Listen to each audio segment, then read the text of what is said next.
In this video, I'm going to show you how to build a Soffit Return Box, also known as a bird box. And if you're new to this channel, my name's Josh. This channel is all about DIY to save a ton of money. So be sure to subscribe, ring that bell so you get notification every time I release a new video, and hammer that like button for me. That's all I ask for making this video. So we got a lot to go over today, so let's get started.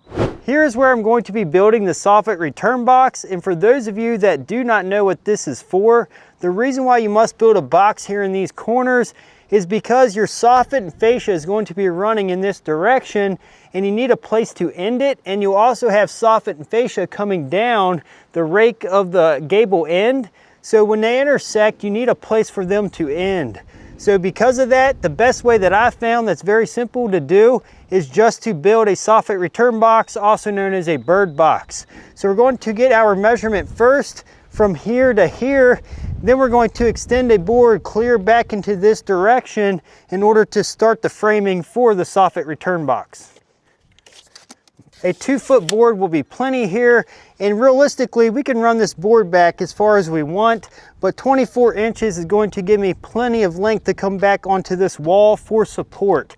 And yes, you can end it here and then just catch this end, but it's better to come back because you can use the plane of the wall to get it to go straight to where it intersects into the rake. In order to get the width of the board that we need to install against this back, we must know the width that will reach from the level plane of this eave over to this wall, and then we can measure up to where it hits the sheathing of the roof to know the max width we can get into this location. I like to run mine up high because then I can nail into the rake of the gable end, which makes it very strong. So to do this, we can use either a 2-foot level, and we can level right off the eave over to where it intersects into the wall and then mark it. And that's going to let us know the exact location of our board. Or we can use a framing square, place the framing square directly against the wall and then slide it up until it hits the board. And then that's going to mark onto the wall. Then that's going to be the height of our board as well. So either way, it's going to be the same idea. I really just like to use the framing square just because it's simple. So I'm going to slide up the wall and then mark it.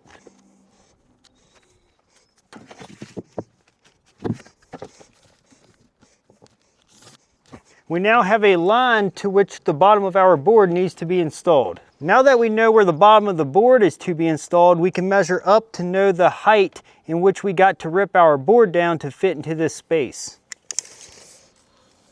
I'm going to measure right up to the sheathing of the roof. We need to have a board ripped down to 9 inches to fit into this space. Another measurement that I'm going to get while I'm here is from the rake over to this truss, because we'll have to notch around it for our board to go up over it. We got 11 1/4 heavy and 13. And our distance up, we can have 5 1/4, should be plenty to miss it. I'm going to mark this here. All right, so that way I don't forget it. Now that we got our measurements, we can go cut our board to fit. Using the ruler markings that's on the base of the circular saw, I'm going to rip off 1 inch of this 2x10. That gives me the correct width I need the board. After that's ripped down, I'm going to mark the measurements that we got in order to notch out around the truss. And I'm simply going to use my speed square to make the lines and place an X where it needs cut out. After cutting on the lines using a circular saw, I'm going to use the hammer in order to knock out that section. A reciprocating saw is another tool you could use to make the notch. Now that the board is cut and we have it notched, we're going to slide it right over that truss and line it right up at that line. As you can see, it slid right here into place. It's lined up with the line, so now we can nail it right into the framing of the wall to support it. Then we'll move the ladder around and nail from the rake into it. But first we must nail it onto the wall because that's going to give us our straight plane to intersect into. Using a framing nailer, I'm going to nail directly into the studs, and I'll put a link description below to this framing nailer. I actually really like the feel of this gun, so I've been using it a lot in my videos just because I simply enjoy using it. But these are 3 1/4 inch nails, and these are going to be nailed right into the studs, and I'm going to place about 5 to secure the board. All right, the board is now secured directly onto that line, and we must nail this end where the rake is now. I'm now simply going to place 3 nails in from the rake into that board. That board is now very strong, and that's what you want because you do not want these boxes settling and deforming over time. that's going to hold up very, very well. And because it's going to be wrapped in metal, we now have a solid backboard to wrap against. So very important. We now need to cut what's called a pork chop, what a lot of people call this, where I'll cut this in the shape of a triangle to finish up this box. To get this measurement, all we have to do is measure from this point to this point. So that's going to be our height, and then the distance from the corner of the board over to the point where it's going to stop against the eave. 10 inches is this measurement, and this measurement is 4 inches. So all we got to do is measure that with our square, then cut the slope. You could use a tape measure or a square like I'm using here.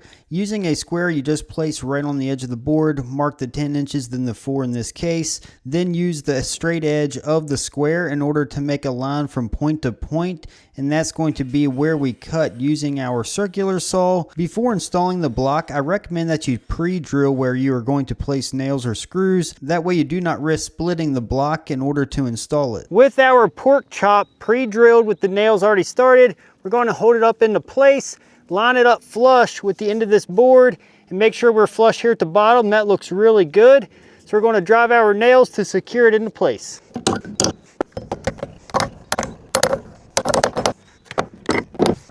All right, our pork chop is installed, and we now have a beautiful bird box. So the idea here, how this works, is our soffit will come in from this direction and stop right here, and then we'll have our metal wrap around with the fascia.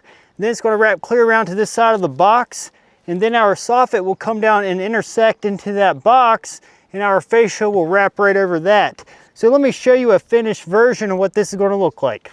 And take note how everything is flush around this whole box. You can see the board and the fascia is level with each other, and from the ground this is what the box looks like. I will be making a detailed video on how to wrap the box with fascia, but here's a clip from another video where I wrapped it with fascia just to give you the idea of what it's going to look like when it's finished. And also this is what it's going to look like where the soffit comes down and butts into the box. Here we installed a block right in the corner for the inside corner return. In order to install this block, you will notice there's a 90-degree angle here where the header meets the wall. I'm just going to place that 90-degree angle at the end of a 2x4 and cut off the edges so it fits back into the corner. Now that the board is cut, I'm going to place the point of the cut back into the corner and mark the angle in which we need to cut where the two fascia boards meet in that corner, and that's going to be exactly where we need to cut with our circular saw. After we cut the board on that edge, we're going to pre-drill the inside corner so that way we can drive a nail without risk splitting it, and also directly in the back corner. Then we're going to get a level line from the fascia board across to the header. Now we're going to nail directly into the fascia from the inside, and then we're going to place a block so we can nail the back corner of that block to give us a nailer. Very straightforward construction work here, and then we're going to drive the nail to hold it into place, then use the nail gun to add additional fasteners to secure it. And you can see we have a board directly in the corner, and this is exactly where our H-bar is going to be installed.